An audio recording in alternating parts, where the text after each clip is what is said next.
They were completely blown away because it was the first time they've ever gone out and tested a group of people, and the tests came in 100% negative. Welcome to Normalizing Non-Monogamy, the podcast where we interview incredible people from across the entire spectrum of non-monogamy to hear their funny, sexy, and fascinating stories as they take us on their journey. We always strive to bring guests on the show who have a healthy and positive approach to non-monogamy. However, everyone approaches it a little differently. And at its core, our show is about hearing, highlighting, and learning from the different experiences and approaches people have.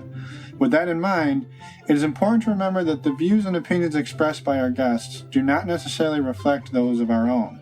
So sit back, relax, and just accept the fact that your time with us will be spent in an awkward turmoil of laughter and arousal. We should also let you know that this podcast will hopefully include some explicit language.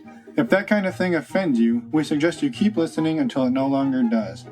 If you're under 18, you either need to stop listening or go get your parents and you can listen as a family. The choice is yours. Enjoy! Hello and welcome to episode 9 of Normalizing Non-Monogamy. I'm Emma and I'm here with my husband Finn. Today we have a really exciting interview for you guys with the founders of the website Kasidie, Scott and Nicoleta. But before we get into that, we have a couple of quick things we wanted to mention. The first is we wanted to say thanks to all the people who have been reaching out via email. It's really awesome to hear from everybody. And one of the things we've heard from some of the people who've reached out is that our show is very heavily focused on couples or couple dynamics.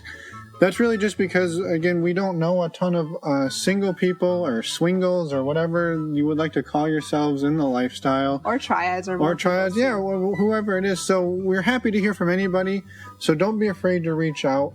On that same note, we had somebody reach out a few weeks back who we tried to respond to them and our message got kicked back. So if you're the one person out there who's reached out to us and hasn't heard back, we're not jerks. We just couldn't respond to you. So in that same vein, we try to respond to everybody within a day or so, and we've been pretty good about that, and we'll try to be pretty good about that. But we will be traveling the next couple of weeks, and our internet will be unpredictable, to say the least. So we'll do our best. You won't see any interruptions in the show release, but we just might not be as fast on the reply button. Yeah, just be a little patient with us.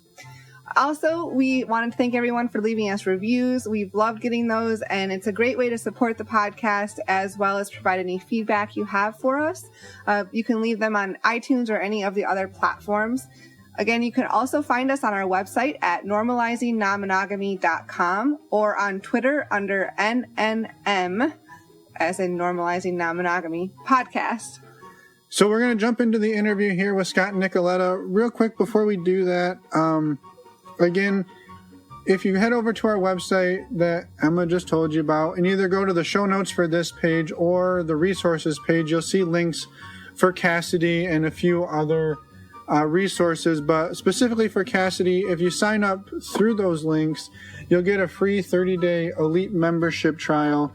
And if you leave us a review, you get a 90-day trial. So please check that out. And we also wanted to thank Scott and Nicoleta for coming on the show today.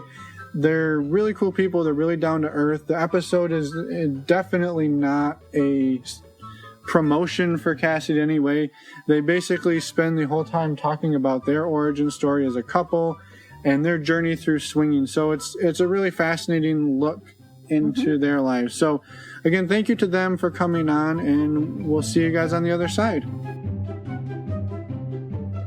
I guess, do you guys mind telling us, just for anybody who's not familiar with Kasidie or who you guys are, just a brief introduction of yourselves and what, I guess, sort of how you guys approach non-monogamy or swinging within your relationship? Sure.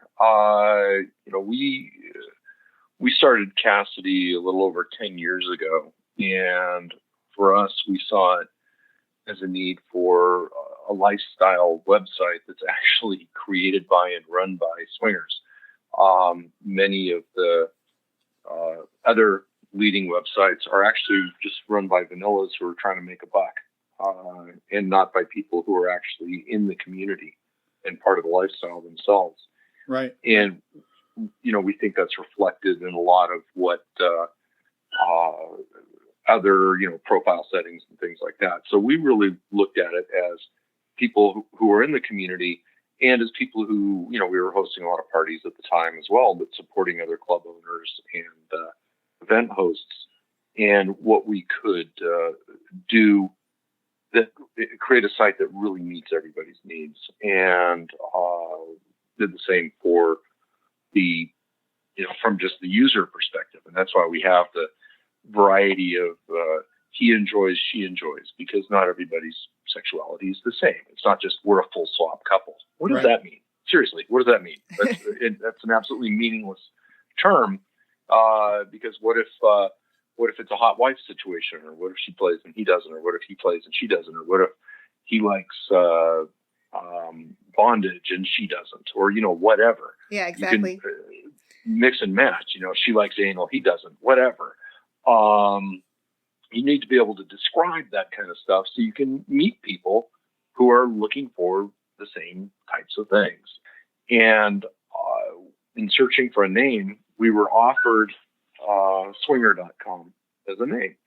And it was a tough decision, because from a marketing perspective, it would be fantastic, but it would draw the wrong kind of people to the site, we felt. And so we were sitting around in jacuzzi with a bunch of friends and came up with the name Kasidie. Like, let's name it after a hot girl. Let's make it, because it's girls that lead the lifestyle, not guys. So let's make it non-threatening. Let's make it feminine. And we said, oh, Kasidie sounds good, but let's spell it differently. Why not? And so we declined the swinger.com person who was offering us the name, and went with Kasidie, and never looked back. So now we have a site that is one of the largest in the world, and after 10 years of a lot of work. And it's the kind of thing that unless you know about it, if you don't know about it, you probably shouldn't. And if you do know about it, then you probably belong. Right. So we're very, very proud of what we built with that. And presumably you guys, it sounds like you were in the swinging lifestyle before you started Kasidie. I'm assuming that wasn't your first day on the job, was your first day as swingers. How did you guys get into it originally together? Before we met, I was in LA, and a couple of girls that I was dating introduced me to the lifestyle. They said, I'm what's known as a unicorn. I go to these parties, and I'd really like to have a guy go with me. I'd like to have a date to some of these things. And they brought it up to me within a couple of weeks apart. I'm like, yeah, sounds good to me. Let's check it out. And we had a blast. And so that introduced me to the lifestyle. And jump forward a couple of years, and Nicoleta and I were just starting to date. And I said, how do you feel about this and giving this a try? And, she comes from Europe, so has less, not quite as repressed as most Americans. Yeah, less inhibitions. And so she agreed to try it. And the first experience we had, I chose the wrong club, because from my time in Newport Beach, we were in Colorado then, and my time in LA I only knew a couple of clubs that the girls would take me to, so I thought all clubs were like that. And we went to a club, and it wasn't very good. And she said, "Hey, if this is what it is, you're an idiot. We're not doing this." I'm like, no. It's normally really cool people and really, really fun and great conversation. And so I did a little more research and found another club in Denver called Scarlet Ranch. Yeah. Mm-hmm. And so we went. We tried again, and we went there, and she had a great time. Met some really cool people and had a lot of fun. And that's like, oh, okay, this is what it's like. This is good. Was it something that, Nicoleta, that you had ever explored before that first time you went to the club with Scott? No, I was a 100% newbie. I was a lifestyle literally wasn't even aware that there is a lifestyle around. So it was adventure. It was fun. Everybody was very nice.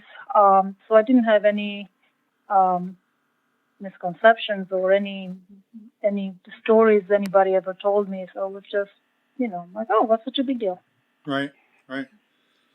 Very cool. And was there any, I guess, on that initial onset discussions about it, concerns of like jealousy or why, if we just started dating, would he already want to be exploring other people, or was it just sort of more of a fun thing to do, I guess, at that point? Well, it was actually to help me discover myself and start. One time we're sitting out at dinner, and he was like I was checking out girls walking by, and he was like, I have to tell you something about yourself that you don't know. I'm like, what? You're bi. I'm like, no, I'm not. He's like, oh yeah, you are. He's like, just, look at the past hour, what you've been doing, checking out all the girls. I was like, oh, you're right. So going to those clubs, it felt very natural. That's interesting. Yeah. So it was sort of a eye-opening experience for you guys, or at least for you. Oh, definitely. And, from there we just started experimenting. And when, we always kind of not push the limits, but, we'll try more. And if it didn't work, we would just, come back to the point where we're both comfortable. And of course, discussions arise, about jealousy and stuff. But it was in such a comfortable environment, and because we're discussing about everything and we're talking about our feelings, and there was never pressure to do anything either of us wanted to do. Was very, just the natural process. Right. And still is things evolve and change, and we change, but it's still about great communication, still trying to do what feels good, because at the end of the day we always want to ask ourselves why we're doing this, to improve our relationship, to improve our lives, to make us happier. And if certain things don't achieve that, then we revisit, and it's very dynamic, and it constantly evolves and changes. Right. That's I think that's true for everybody. And something that Emma and I were talking about before we got on here was that maybe there's sometimes the misconception that since you guys are sort of swinger celebrities, that you guys are pros at everything, and you've been pros since day one. But I would assume you guys probably worked through some of the same progressions as anybody else, in terms of maybe it was soft swap and then full swap, and then it didn't go well and you had to back up and reapproach it again. That's exactly how it went. It took me about 2 years to even be comfortable with swapping it. First it was, for 2 years I was just girl on girl action. But then when I finally discovered the full swap, I was like, oh my God, I can't believe for 2 years I haven't done anything. So it was, it was one of those revelations that, wow, this is good. But then, it also depends on meeting the right people and just having fun and letting loose. I mean, at the end of the day, it's just sex. It's, right. I know at the end of the day I'm going home with Scott, and that's, this is just having fun. Right. Has has the fact that you guys are sort of swinger celebrities made it not necessarily harder to meet people, but maybe harder to make a genuine connection, or maybe your guard is up a little more around the people you meet?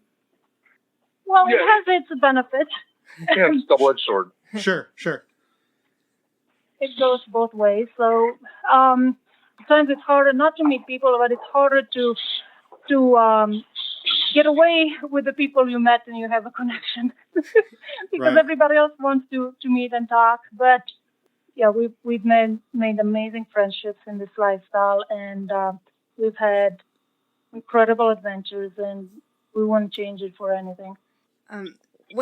When you guys, decided to start Kasidie, I'm assuming, and I could be wrong, like maybe your family and friends didn't necessarily know before then, and I guess I'm also assuming that they do now.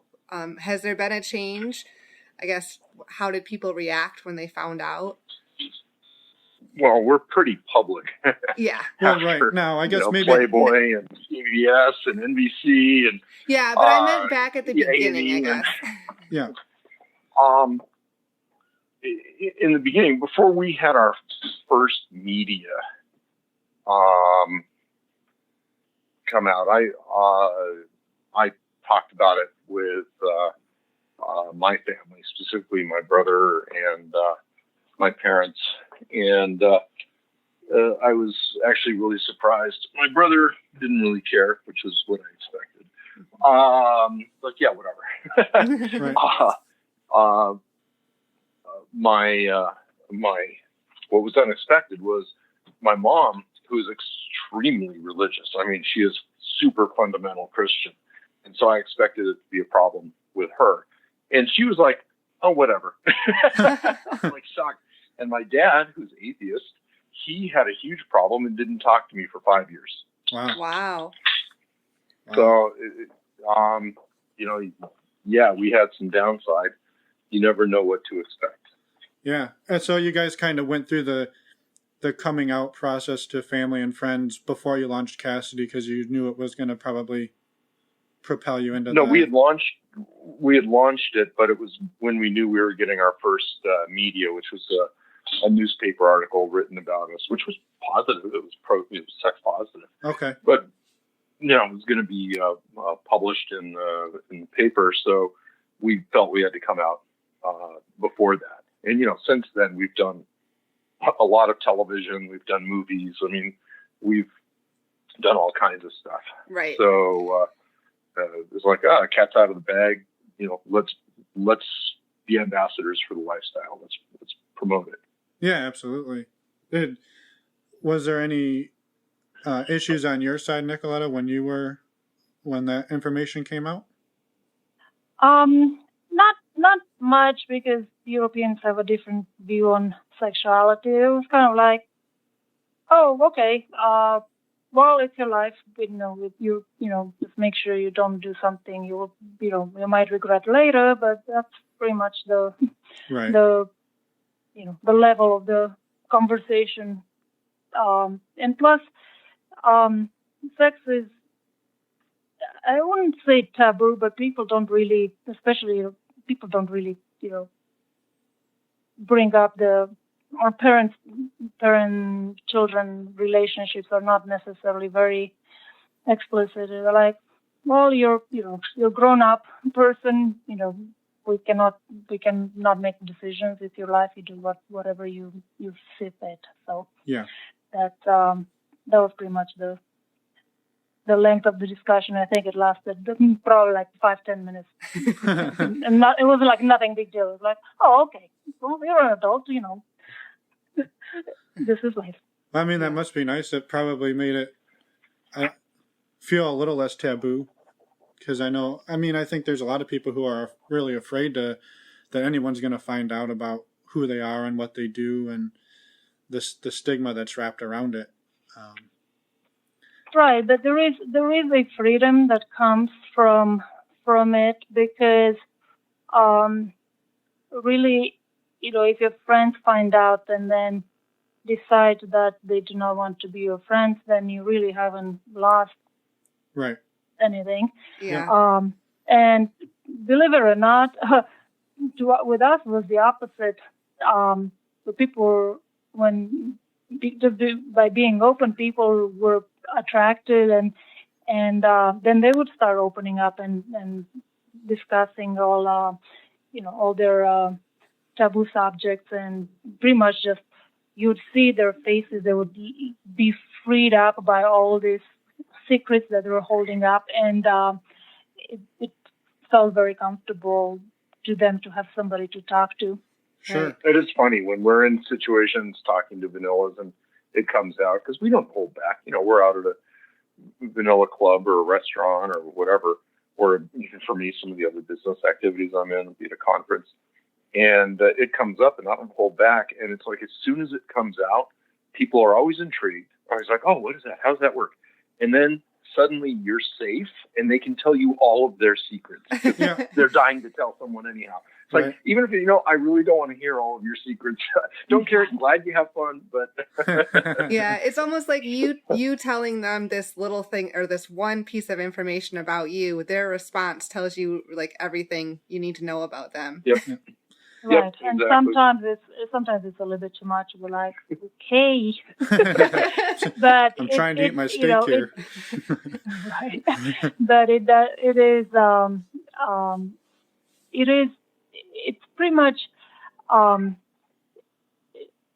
taking down all the walls and communication, and it's like you cut through the bullshit, and then you get to the real person, and to what's important in life, and the depth, and all the real stuff. So Right. it's kind of like the same when really our best friends are from the lifestyle now, because once you've seen somebody naked, it's kind of hard to lie to each other. Right. So Right. it's plus sex is not taboo, and really everybody then is just more comfortable and friendly and fun, and they just want to let loose. Yeah. Being that you guys have been out and quite public for such a long time, have you seen a shift in the way that people respond and react over that time frame? So maybe like earlier on, were they a little more reserved, and in the last couple of years, have you seen maybe people being more open-minded to it? Well, I think that in a Tinder era and in an Ashley Madison era, sex is becoming less taboo, Right. and people are opening up anyhow. I think it's just the shift our entire culture is going through, which is to be more open, more okay with personal liberties and things like that. So, yeah, we've seen a shift, and hopefully in some small way we've been part of it. But society as a whole is definitely moving that direction. Right. I'm assuming you have seen some backlash though over the years, outside of your dad, but just people not being happy with the decisions that you're making. Not really. Okay. No, I mean, we're open, and we embrace everybody. I mean, we have on Kasidie, we have all kinds of groups and all kinds of people, and it's all open. And whenever it's come out in our vanilla side, it's just that we haven't had much negative. Yeah. It's been almost all positive, always. That's really good. I'm real surprised to hear that. So that's really positive No, I know that's to hear. That's not true for everybody. I mean, there are people who are in occupations where they have moral turpitude clauses, or they have other things. I mean, we've met people who are priests and school teachers and politicians and celebrities and all kinds of royalty, all kinds of people that, it would harm them if it got out. Sure, and absolutely. So everybody's different.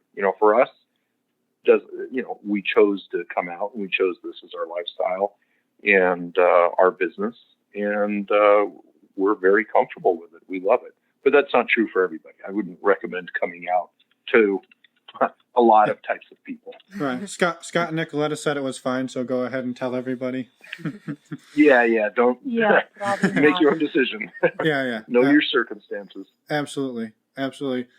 I guess maybe on a more personal level, as you guys were coming up through your journey together, were there any major hurdles that you guys had to overcome between the two of you? Not necessarily around the coming out process, but just in general, things that you guys found challenging that maybe other people could relate to.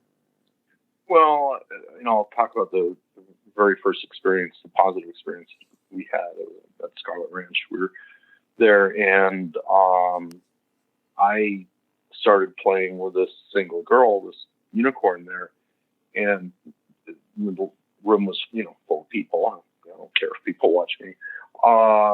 And Nicoleta was watching, and she was sitting there with conflicting internal dialogue, because she's saying that she's sitting there thinking she should feel jealous and she should feel angry watching me play with another girl. And on the other hand, she was getting turned on and she was getting excited. And so she couldn't reconcile those feelings of what she should be feeling versus what she was feeling. And she fortunately stepped forward and said, "Hey, we got to talk. I can't figure this out." And I think she's a little surprised that I'm like, "Oh, okay." And I jump off the bed. A lot of people will be happy to service this young lady. Right.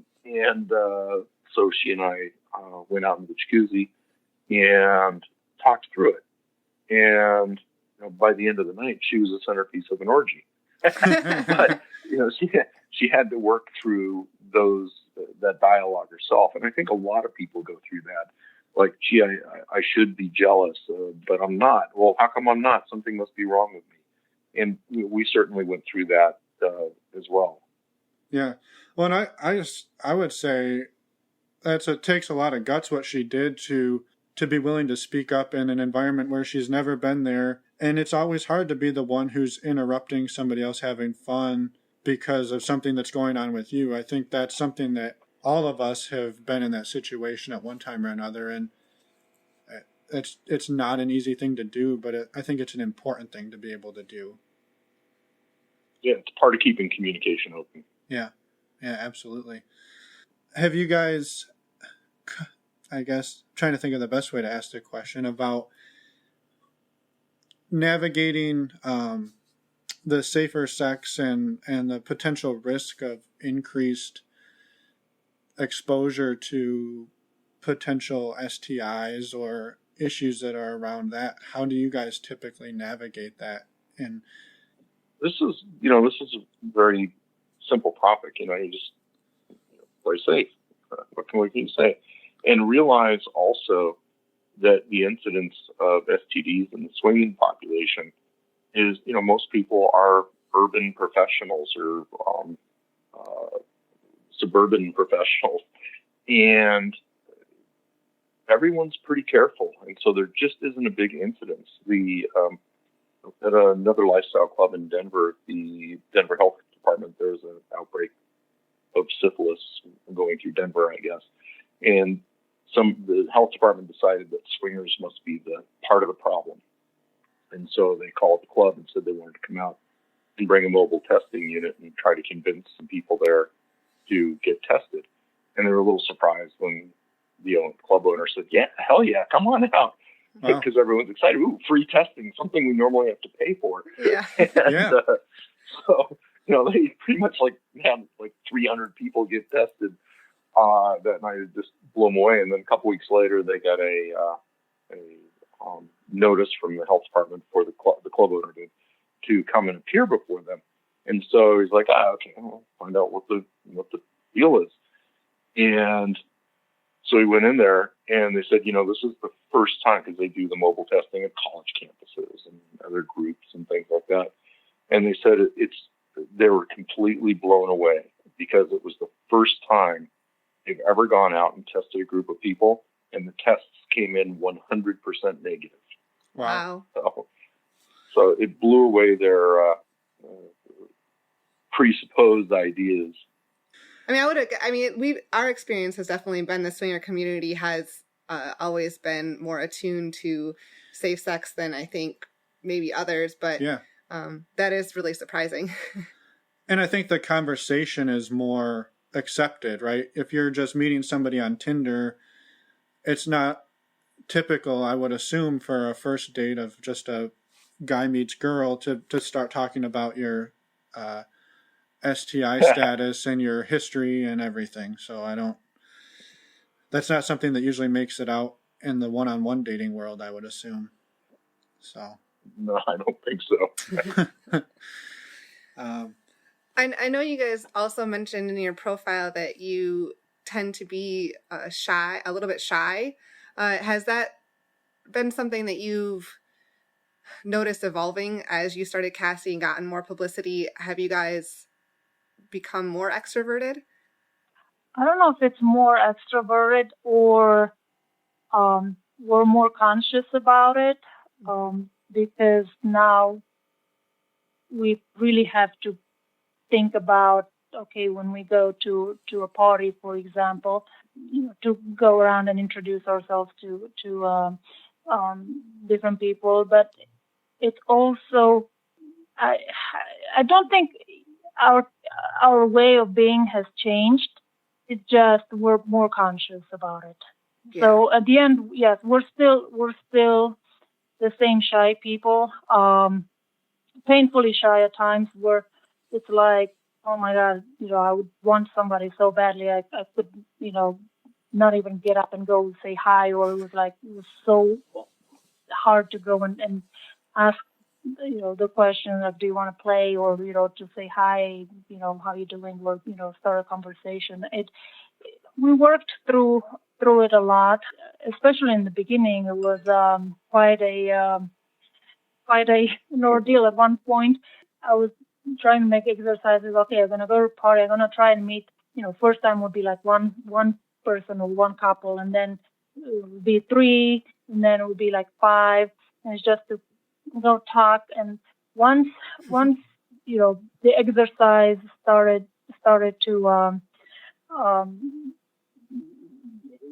to take place, I realized everybody, wanted to talk and be social, but other people didn't know either. So other people were standing back, and they were shy as well. And it was just, the moment they had an introduction or people started talking to them, it was, everybody was very friendly, and we haven't had any bad experience, from that moment. But it was just getting over, over the nerves to go meet somebody. And lifestyle has definitely taught me that really all it takes is to just go and start talking to people, and even, without even having expectations. It's just trying to make a friendship before anything else happens anyhow. Yeah, we have friends who are, incredibly social, very outgoing. They can walk into a room full of people they've never met before, and within an hour, they're best friends with everyone. And we admire that, because that's not our personality. We try hard, but we have to make an effort just because we're normally shy. So that is one thing we do sometimes, is try to make sure we're going somewhere with our friends who are like that. It's like, okay, good. We've got our entry, our meeting people. Mm-hmm. Yep. So. No, we're very much the same way. When we go to like a party or something, we actually have to like give ourselves a little pep talk about how many people we're going to talk to that night, and then it's like a mission to hit the number. So we completely relate to that. I guess kind of wrapping up close here, do you guys feel I guess, are there any major benefits that you guys have seen to your relationship, or that you would attribute to having a non-monogamous relationship style that maybe you don't feel would be there if you hadn't gone down that path so early on?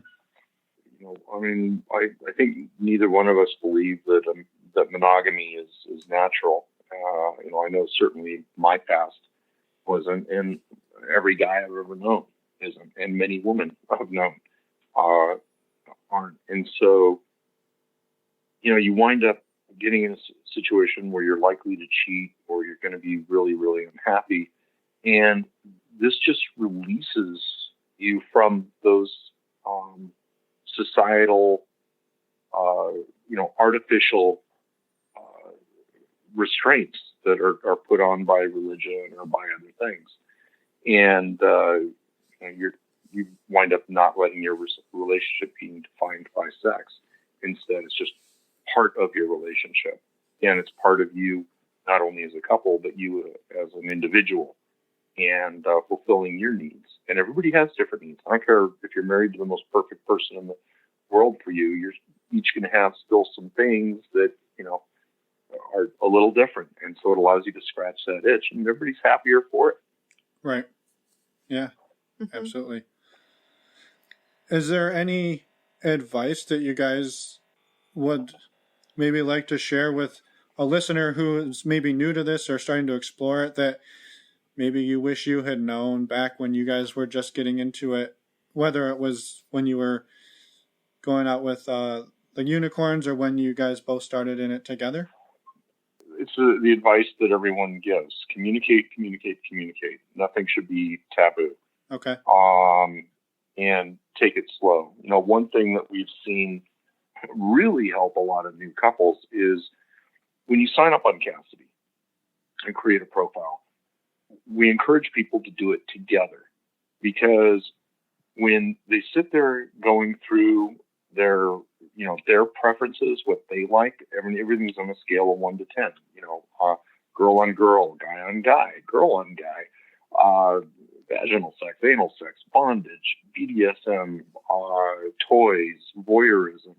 There's all these questions that you go through, and people are consistently blown away by the answers that their spouse or their significant other gives. It's like, really, you like that? Oh my God, or I thought you liked that, or whatever. And so just going through the process of creating a profile together winds up really opening up the communication between people. Mm-hmm. And then from there, get out. This is not a cyber lifestyle. This is a real world lifestyle. Go to some parties, meet some people, go to some dinners. It doesn't have to be play oriented, especially at first. Yeah. So just take some steps and have fun. Yeah, I think that's great advice. Going to a low pressure type event, like a meet and greet on a Wednesday night, where it's really unlikely that you're going to be pressured into going back and playing with somebody. I think that's really good advice. Mm-hmm. And being patient is good advice too. I think that's really important. Don't try to rush it too quickly. Yeah. Yeah.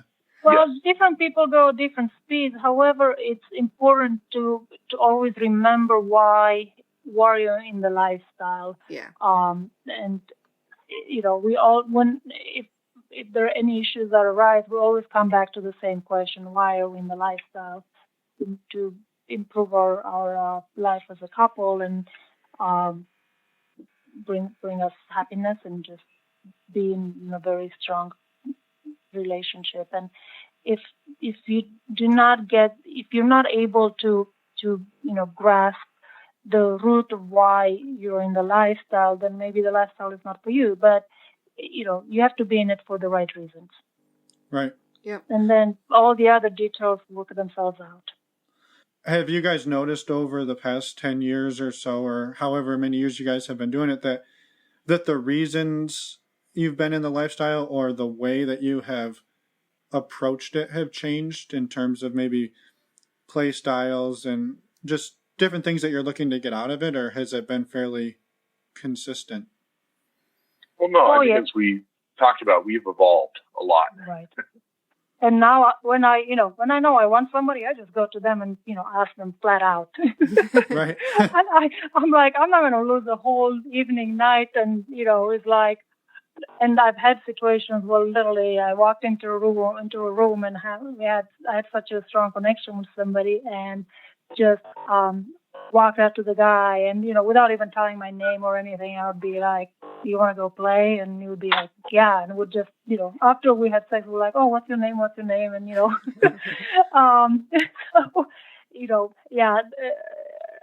things have changed in terms of how we approach. And,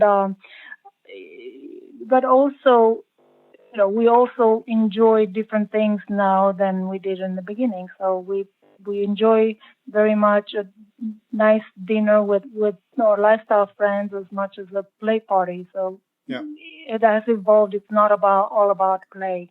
Yeah. If play happens, that's fine. But what's more important is the relationships and the conversations and the and meeting new people. No, absolutely. Mm-hmm. Yeah, we would agree completely. Do you guys have, and obviously Kasidie, but besides Kasidie, do you have any other resources that you would recommend to new people, such as a book or podcast or anything that you've found helpful or you've heard other people that it's been helpful to them? Well, obviously your podcast. Well, hopefully every newbie has to listen to it. We agree 100% with that. Honestly, one thing that we get really nonstop comments about is the Playboy reality series Swing. Yep. And we produced that. We were the hosts for the first couple of seasons, and the rest. Then we had a baby, so we couldn't be on it anymore. But we still produced it with Playboy and helped them get it set up. Everybody on it is from Kasidie. But a lot of people, that's their very first thing. And I think the podcasts are great. People can listen to it. But when they watch Swing, it's visual. They see people. Oh, these are real people. These are real swingers. And this is how they really react and look. They're having fun, and it's okay. And they're not, there's no drama. So occasionally there is drama with some of the newbies. But that again and again has been such a good touchstone for people that they've told us that's the reason they got into lifestyles, because of watching Swing. Yeah, we watched it ourselves, and it was definitely something where it just gives you a lot of good talking points, right? You watch an episode and then you sit and you talk about it, like what happened and why it happened and what you would do differently, or it turns you on too. Yep. Yeah, absolutely. Yeah, absolutely. What you're into. So no, that's awesome. And that's still available on the Playboy website, correct? Or Playboy TV? Yeah, it's on their TV station. They keep doing the replays. It is still their number one show. Wow, incredible! Is there any chance that you guys are gonna put out any new episodes, or is that? No, they did 5 seasons and called it a wrap. Okay. So that was sadly that was it. It would have been fun to keep on going, but they just were changing their production priorities. Yeah. Even though it's their biggest hit by far and away, it's also their most expensive show to produce. Sure. Okay. That makes sense. That was just personal curiosity from our side. So, I guess we don't want to keep you guys all night. Is there anything else that you would want to share with people before we let you go? No, I just appreciate people taking the time to listen in. It takes us kind of honest self-searching to be curious about something and open-minded enough to learn about it.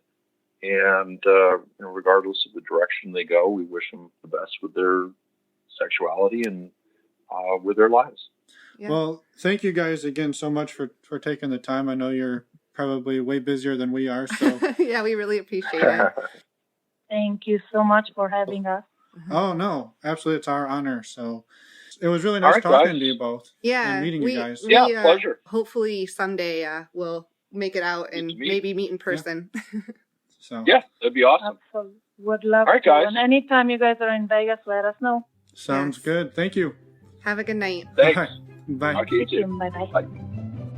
Hey guys, it's us again. Just wanted to say thank you one more time to Scott and Nicoleta for coming on and sharing some insight with us and some of the really cool stories they had to share. Also, don't forget you can find all of the resources that they mentioned in the show notes on our website, normalizingnonmonogamy.com. Yes, and next week we have an interview with some of our really good friends, Sadie and Todd, and we sat in their basement in our first in-person interview that we did with no pants. So it was a really fun time. We're excited for that upcoming episode. But not our first no pants interview. Just our first in-person no pants interview. That's true. All right. We'll see you guys in a week. Bye, guys.